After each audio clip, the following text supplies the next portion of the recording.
Shalom. Before I get started, as always, I want to give all praise to Yahweh, Bahashem, Yahweh Shai, Bahashem, Rakakwadash.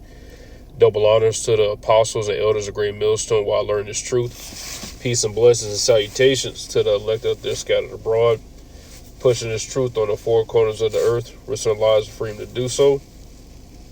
It's the brother Tazamak coming back with a quick lesson. I'm going to be going into the story of David and Nabal. Okay.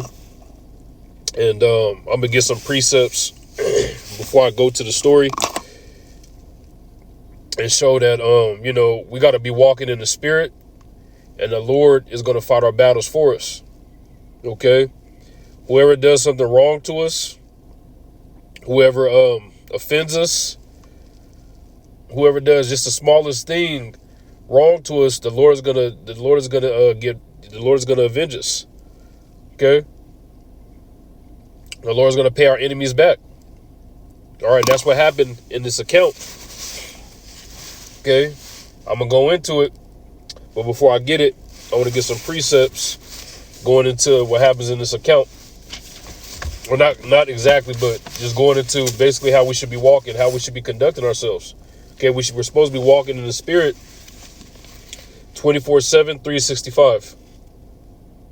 Okay? 24/7, 365. That means day in and day out. We're supposed to be walking in the spirit. Okay? Because Satan tries to get all of us. He tries to get all of us. All right? So I'm going to go to the book of Galatians first.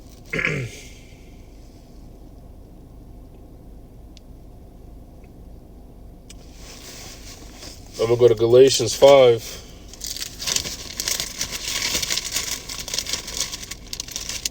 Okay. This is Galatians 5 and 25. If we live in the spirit, let us also walk in the spirit. You see? So we're supposed to always be walking in the spirit. All right, and the spirit will guide us on how to act, man. On how we should be conducting ourselves, so to speak. Okay, because it's easy to get carnal. Somebody walk up to you, I'm going to beat your ass. I'm going to beat your ass. And, you be out there just catching the fade. We're not to walk around like that. We're to walk around honorable. Okay, respectable. And yes, there's demons all around us, but the scripture said that we want to be found blameless. You don't want to be walking around being an asshole to everybody. Yeah, we don't like these people, but, come on now. It's a time and place for everything. I'm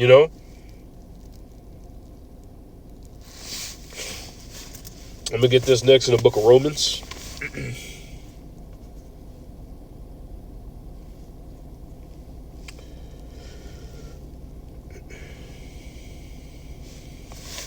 I'm going to go to Romans 12.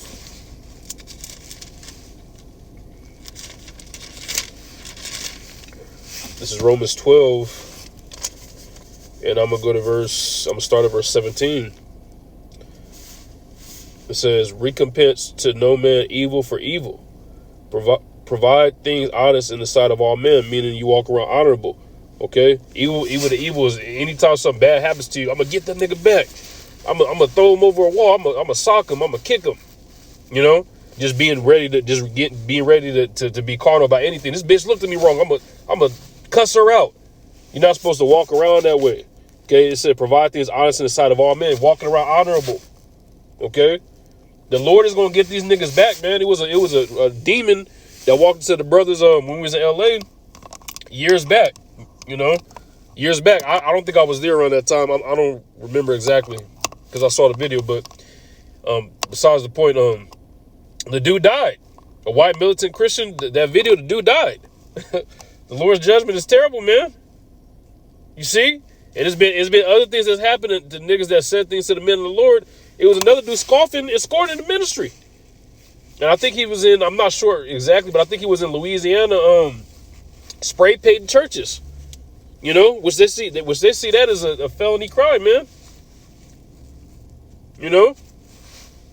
Whoever got an issue, whoever got a problem, we don't got to take it in our own hands. Now, if a nigga bring it to you, okay, and there ain't no other way that you could diffuse the situation, and it is what it is, because we're men at the end of the day, men in the Lord. We show ourselves men, okay?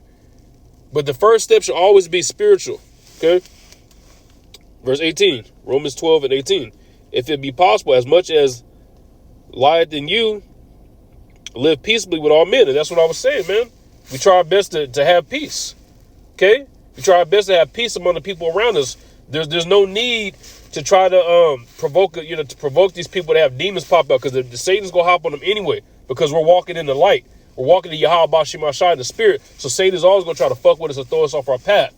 Okay, if you're truly in the spirit, you're gonna choose the spiritual way first. Okay, we want to live peaceably with all men, but we know that BS takes place. We're in Babylon.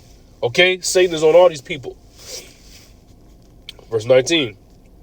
Dearly beloved, avenge not yourselves. Okay, avenge, trying to get somebody back for the wrong that was done. Okay, the Lord is going to do it for us. Okay, the Lord is going to give vengeance for us, man.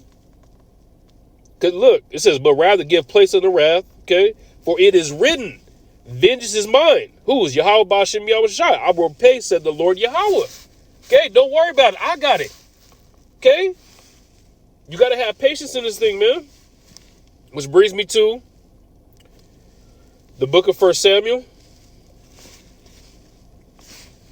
I'm going to go to the 25th chapter. And I'm going to go through the account. I don't know if I'm going to go through the whole thing, but I'm going to get the account. Okay. Let's see. 1 Samuel.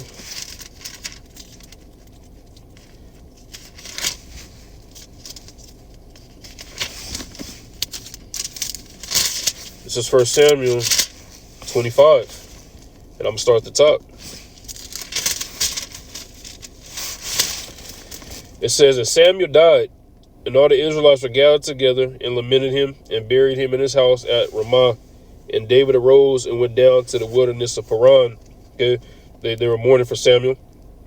And it says, and there was a man in Maon whose possessions were in Carmel, and the man was very great, and he had 3,000 sheep and 1,000 goats, and he was shearing his sheep in Carmel. Okay, and he was rich. Okay, he had abundance. Shearing the sheep, he was cutting off the wool of the sheep, okay? And it says, now the name of the man was Nabal, and the name of his wife Abigail. And she was a woman of good understanding, and of a beautiful countenance. But the man was a churlish, a scoundrel, a demon, okay? And evil in his doings, you see? And he was of the house of Caleb. And David heard in the wilderness that Nabal did shear his sheep. And this is when David was on the run from Saul, because Saul was trying to kill David. And it says, and David sent out 10 young men, and David said unto the young men, get you up to Carmel, and go to Nabal, and greet him in my name. Okay? And thus shall ye say to him that liveth in prosperity, peace be both to thee, and peace be to thy house, and peace be unto all that thou hast. Okay, so David was sending his men up to greet Nabal, but it was for a reason. We'll get to it. And now I have heard that thou hast shearers. Now thy shepherds which were with us, we hurt them, not neither was there aught missing unto them. All while they were in Carmel. Ask thy young men, and they will show thee. Wherefore let the young men find favor in thine eyes. For we come in a good day. Give I, pray thee, whatsoever cometh to thine hand, unto thy servants, and to thy son David. And when David's young men came, they spoke to Nabal. David was sending his men up there saying, like, we've been kind to your men. We was looking after him. Okay, so in return, it was only right that Nabal looked after King David and his men, right? It's honorable. Verse 9. It says, and when David's young men came, they spake to Nabal according to all those words, and the name of David is ceased. And Nabal answered David's servants and said, who is David? And who is the son of Jesse? There be many servants nowadays that break away every man from his master. Shall I then take my bread and my water and my flesh, and I have killed for my shearers, and give it unto men whom I know not whence they be? So he's basically saying, man, why would I give it to y'all? Man, he was mocking them. Who is David? Who is Jesse? Basically the son of Jesse. My men need this. My men need all these provisions over y'all. Who the hell are y'all? You see? And it says,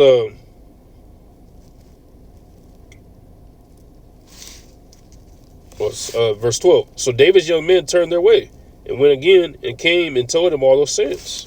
So King David's men told him, okay, everything that was going on. Okay, because he ridiculed him, he mocked him. All right, had no regard for him. And it says, and David said unto his men, gird ye up, gird ye on every man his sword. And they girded every man his sword, and David also girded on his sword. And there went up after David about 400 men, and 200 abode by stuff. So David told his men to prepare for battle. We about to get it on. He want to disrespect us.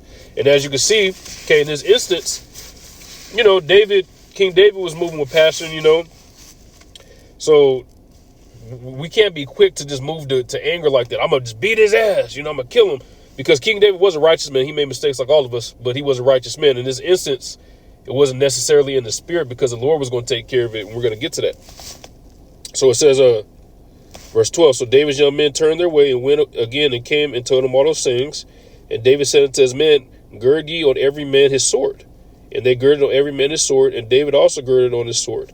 And there went up after David about 400 men, and 200 abode by stuff.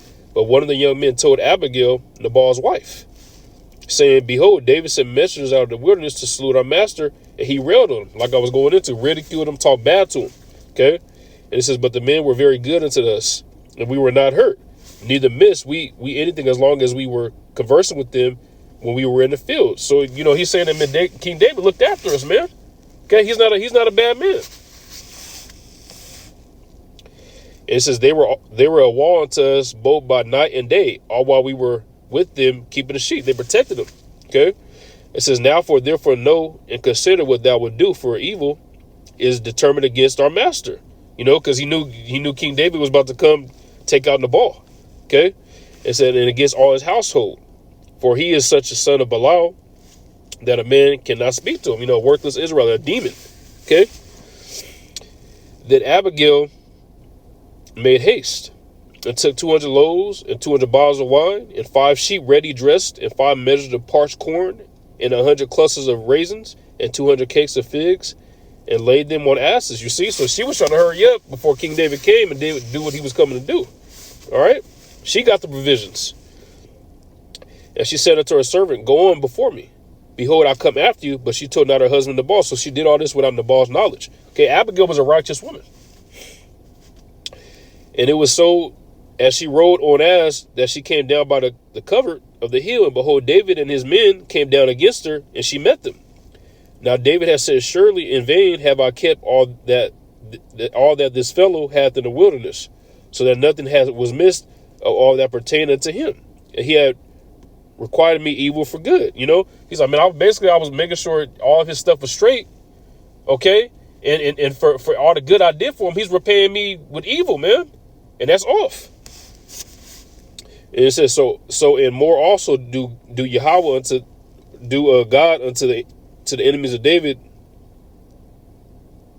Really? So it says, Salakia, 1 Samuel 25 and 22.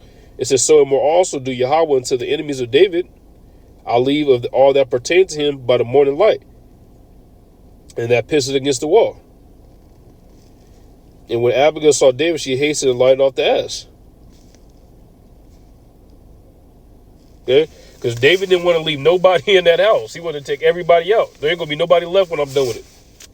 And when Abigail saw David, she hastened and lighted off the ass and fell before David on her face and bowed herself to the ground. So you see, Abigail was in order. She saw that David was a righteous man. Okay? The ball was just a fool, what his name means.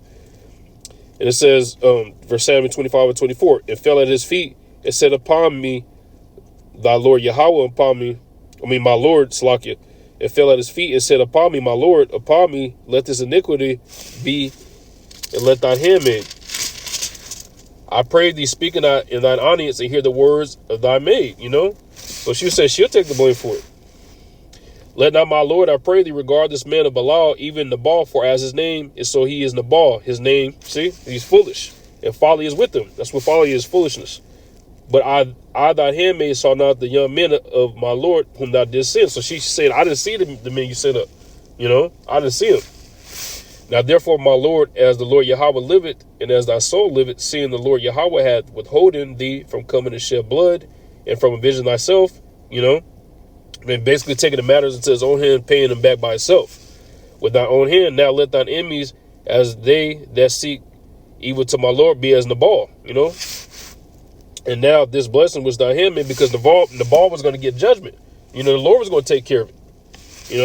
It says, now this blessing which thy handmaid had brought unto my Lord, all the stuff that she brought, that I mentioned, all the food and provisions. Let it even be given unto the young men that follow my Lord. I pray thee, forgive the trespass of thy handmaid, for the Lord will certainly make the Lord a sure house, because my Lord fought the battles of the Lord Yahweh, and even had not been found in thee all thy days. So the Lord is going to fight our battles. Okay? The Lord is going to fight our battles. Verse 29 says, yet a man is risen to pursue thee and to seek thy soul. But the soul of my Lord should be bound in the bundle of life with the Lord Yahweh thy power. And the soul of thy enemies, them shall he sling out as of the middle of a sling. Okay, the Lord is going to take care of all of our enemies for us. All right? We don't have to worry about a thing.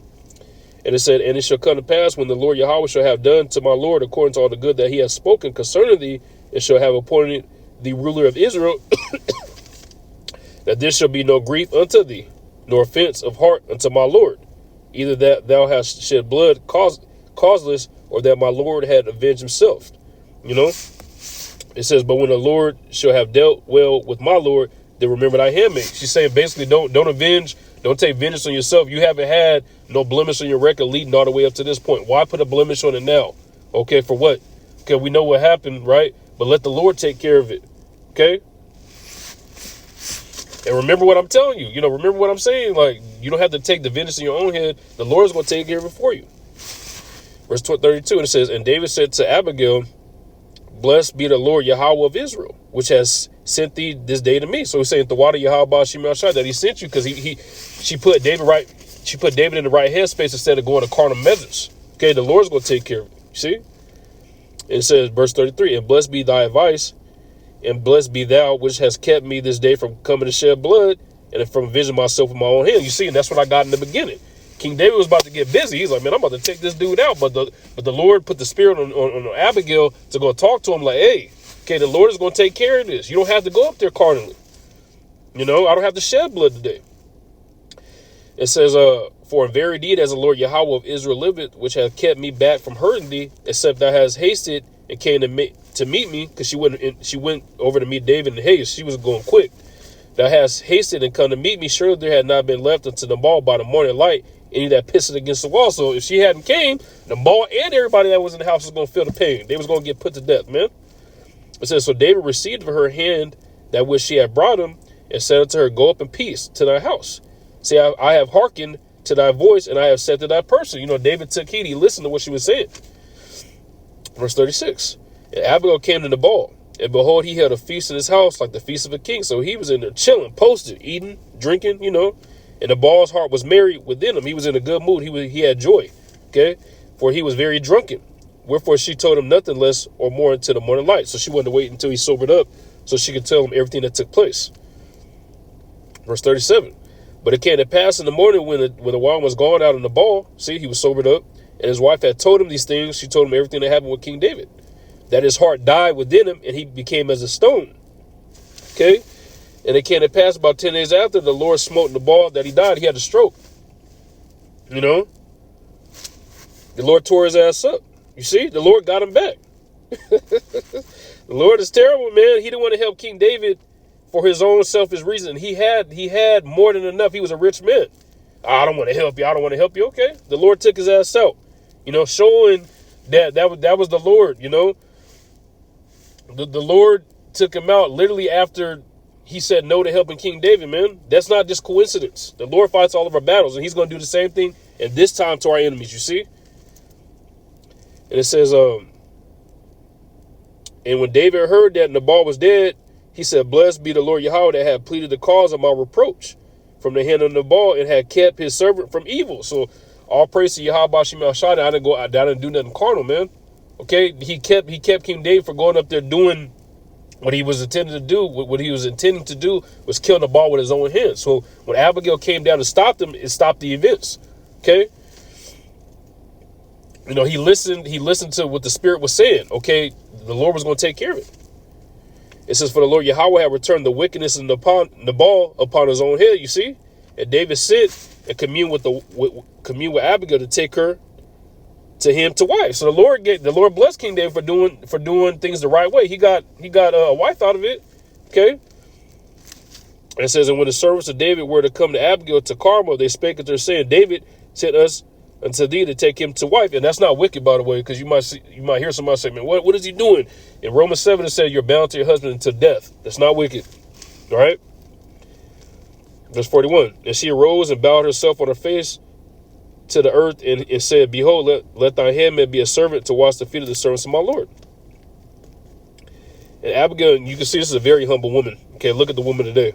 And Abigail hastened and rose and rode upon an ass with 5 damsels of hers that went after her. And she went after the messengers of David and became his wife. You see? So he got blessed for doing the right thing. David also took Ahinoam of Jezreel, and they also were both of him his wives. So you see how the Lord blessed him? You see? And that's the point. Those are the points that I wanted to hit in the story. And I'm going to get the last verse. It says, but Saul had given Michal, his daughter, because that was David's wife as well, to Phalti, the son of Laish, which was of Galim. Okay, and Saul was a demon. Giving his wife away, that's wicked as hell, because Saul was King David's father-in-law. Okay, because he was married to Michal. But Saul had that jealousy and the envy in his heart. I'm going to just give her away. A demon. But as you can see, the Lord blessed King David by doing things the right way. That's what it's about. Doing things the right way. Walking in the spirits. Okay? Lord's will. This was an edifying lesson with that. I'm going to say shalom.